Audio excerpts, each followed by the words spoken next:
The 13 May 1969, racial riot were a dark chapter in Malaysian history, marked by violent clashes mainly between the Malay and Chinese communities. This incident exposed deep racial tension that still affect the nation today. Malaysia is a multicultural country, yet racism among major ethnic groups continue to be an issue. According to the University of Manchester, racism refers to prejudice, hatred, or discrimination directed at a person or group based on their skin color, ethnicity, or national origin. In this vlog, we will discuss racism among the main ethnic groups in Malaysia. So, the first concept of intercultural communication that we can relate to our topic is discrimination. According to Gambar 2022, discrimination can be defined as unfair and inappropriate treatment of group of people based on their race, sex, age, and ethnicity. While racism, on the other hand, is a specific form of discrimination based on race or ethnicity. It involves belief, behavior, and systems that assert the superiority of one racial over another, resulting in inequality, injustice, and exclusion. In short, all racism is discrimination, but not all discrimination is racism. In 2001, during Kampong Medan incidents, 6 people, mostly Indian, lost their life. Instead of getting justice, the Indian community was blamed. Dr. Denison Jayasuriya from MIC Stinkers said that the Indian youth's anti-social behavior was one of the causes.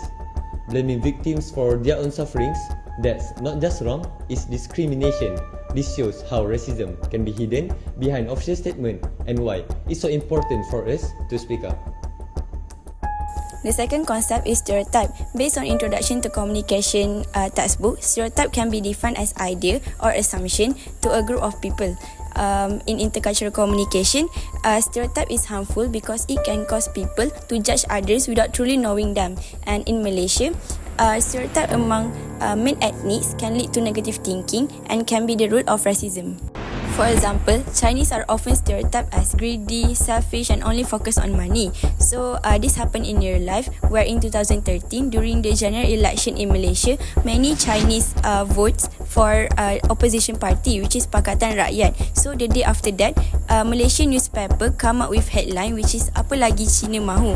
So this headline make it seems like Chinese being ungrateful and greedy just because they don't vote for the ruling government, which is Barisan Nasional at that time.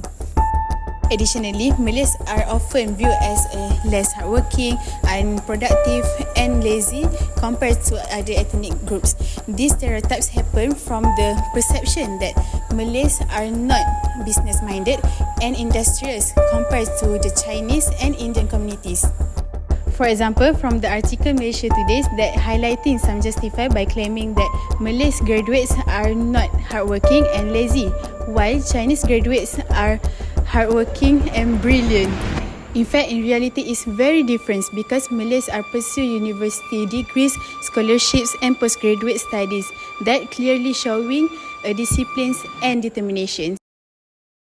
So after all of the discussion that have been through by our team, in conclusion, racism among 3 main ethnicity in Malaysia, which is Malay, Chinese, and Indian, remains a real issue that impact unity and our social harmony. This case reminds us that prejudice, whether subtle or direct, often begins with misunderstanding and lack of meaningful interaction. By analogy, our shared value and accepting differences of each other, we can be more proud and stronger communities. So that's all from us. Thank you.